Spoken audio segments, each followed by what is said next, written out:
Appearing on CNN's New Day on Thursday, Senator Ron Johnson RY told host Chris Cuomo that if Roy Moore is elected, he may be expelled from the Senate. Here's the exchange between Cuomo and Senator Johnson. Cuomo: let's start with the moral question about Roy Moore. What's your position on the allegations against the Senate candidate?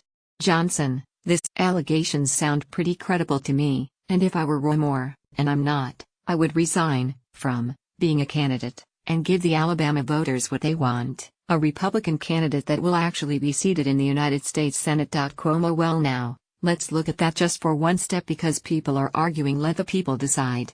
It's good to hear your position on it. You should be a moral leader. You were put there to make those kinds of judgments. However, let the voters decide, and if he wins, you would have a really tough task to expel him.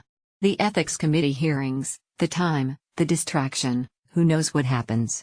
It wouldn't be that easy to unseat him. And should you have that ability to do that, or should the people just decide, and not push Roy Moore out?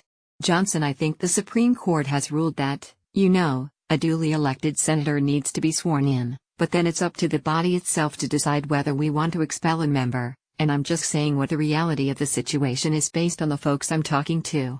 I really, seriously doubt that Judge Roy Moore would be serving as a United States Senator for very long. So he just needs to face that reality, and again, I think the voters of Alabama are quite clear: they want a Republican senator, not a Democrat one. He ought to take that into account.